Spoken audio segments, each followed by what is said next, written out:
Yo guys, welcome to the last lap. Don't forget to drop a lovely, juicy 5-star rating if you're watching on Apple Podcasts or Spotify. Hope you enjoy, and let's get into it. Ignoring drivers, just from what we've seen in testing from the cars, who are we saying the top 3 strongest teams are?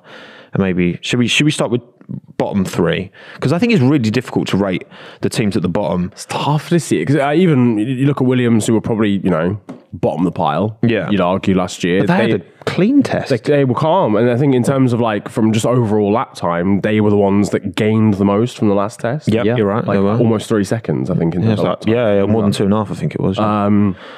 So yeah, they looked solid. Haas looked all right. AlphaTauri did a lot of running. But things about AlphaTauri, they were never quite up there with the times. You could do loads of, and I was talking with Blake about this. You could have a car that just keeps on running and keeps on pounding around and doing the most laps, but if it's not fast, then ultimately that's the problem. I feel like AlphaTauri might start potentially at the back. A lot of cars just keep running though. Yeah, exactly. If we're being honest, cars don't break down like they used to. Having a car that was indestructible 20 years ago was blessed because 10 cars would retire, they'd blow up. That's a good point. Whereas now you easily get into the end of the race with points. Yeah, exactly. Yeah, you get races now where there's 1 retirement or 2 DNFs. Yeah, it's not enough to just have a bulletproof car. I'll put AlphaTauri bottom in my predictions, and I've not got too much confidence in their package. Just looks. I've said it from day one. The livery makes it look like a slow car. It looks a little bit better in testing, but it's terrible. I don't know how to explain it, but there's certain cars where you just look at the livery and go, that's finishing 9th in the constructors. You just get that vibe. You just know that it is. When it has to. You know when they say cars are designed to look like they're going fast while standing still? The AlphaTauri is the opposite of that. When it's going through the speed trap, DRS open, it's just static. Yeah, it's like a picture. It just looks like it's just there. You would think adding red would make it look faster, but it just doesn't work. No, I don't like it because even from the front angle, you've got a kind of a dark front wing. You got the noses white. You got a bunch of red. It looks better in real life than the renders. Yeah, but they usually do. I mean, I remember I had the exact same thought about Williams last year. I was like, yeah, P10 confirmed. Williams has grown on me a little bit, and this year, I quite like the Williams. I still, I quite like it now. I think it's better this year, but last year specifically, I was like, oh my god, what's that golf jumper thing going on the engine cover? I wasn't sure about that, but to me at the moment, I think it's AlphaTauri and then Williams. I can't give Williams too much more because I need to see them actually do it because we haven't seen enough. They need to prove that they can actually not be a backmarker for once. So genuinely. They weren't far off it last season, but they were tangibly last. I would put Haas as the third bottom, just because I think they'll last year they'll have a strong car at the start of the year, but I don't think they'll be able to keep up the development like the other teams will be able to necessarily. Are we ranking them what they look like right after testing, or are you talking a prediction for the season? Yeah, that's a bit different. Just I think where those cars are at the moment, right now, just in terms of just raw pace, not to do with the drivers. Okay. No, ignoring where we think the car packages are. I'd put McLaren after that. I'd put AlphaTauri, Williams, and I'd put McLaren after that. I don't think they're much better off than they were last year at this point. That doesn't mean that they can't. That doesn't mean that they can't get on the podium at some point in the season. Haas, I think, because they can develop a car. So at the moment, I'm going to go McLaren after Williams. I think I'd still put Haas after Williams, but then McLaren is around about that zone. With Alpine as well. I think pace-wise, Alpine, again, the body language of the car didn't look, great at times. Because I think part of the perception around McLaren is that, we expect them to be top-end midfield and they're slightly underperforming. And so you don't want to overcorrect and be well, they're in the bin. They're like Marussia now. You know what I mean? It's not gone that bad necessarily. Well, hopefully not. But it also makes me... I love Andreas Seidel, sorry. I keep getting them mixed up. Yeah. But it does kind of make me question him, I'm not going to lie. Obviously, he joined the team in 2019, peaked in 2020. 21 was great as well. 22 wasn't so good. 23, really bad start. How much of that is on the outgoing team principle?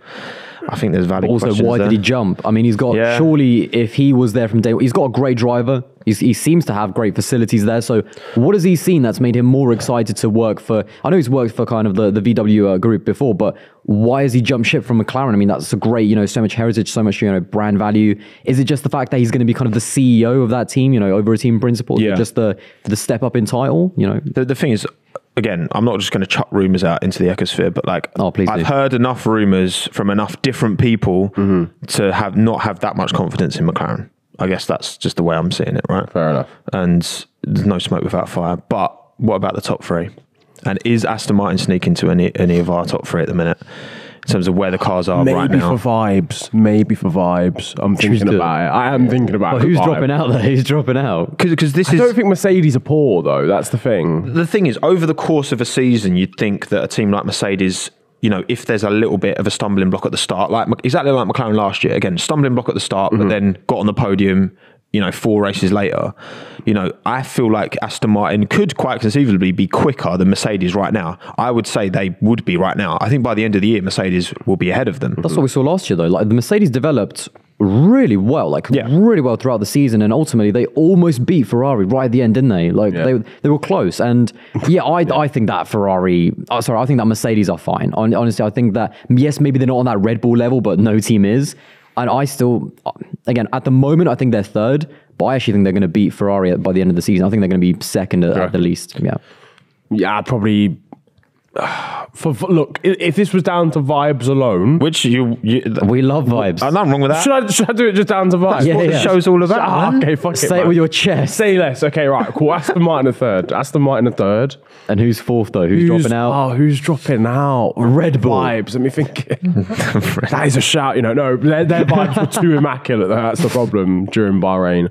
I'm gonna say Ferrari based on purely vibes. Wow, alone. Fred's at the wheel. Yeah, Fred's That Fred's is not an hour and a half. Fred's not the on wheels the wheel. falling So off. Ferrari have dropped to fourth on vibes alone, and I'm putting Aston Martin third. Sorry, on the vibometer. I think Ferrari are going to be ahead of Mercedes this year. As much as Mercedes had the stronger end to last year, I think Ferrari have made like their speed traps were really strong. Like they've seemed to have sorted out. There's corners as well, though. Yeah, but they were great in the corners like that. That wasn't a problem for them. They were arguably in the higher downforce stuff. That's where they really shone, and it was Red Bull in the straight lines. But now they've got that chassis where they can. They've got a lot of downforce on that car. For me, right now, it's Aston Martin, Ferrari, Red Bull, 3, 2, 1. Okay, Ferrari, you're back on vibes. You're back in on vibes. When you said Aston Martin first, I thought it meant like right at the top, Alonso world champion. Not getting that carried. I'm here for that. I'm here for that. I mean, that would be immaculate, obviously. Could you imagine? I'd be buzzing, honestly. 53-year-old Fernando Alonso wins.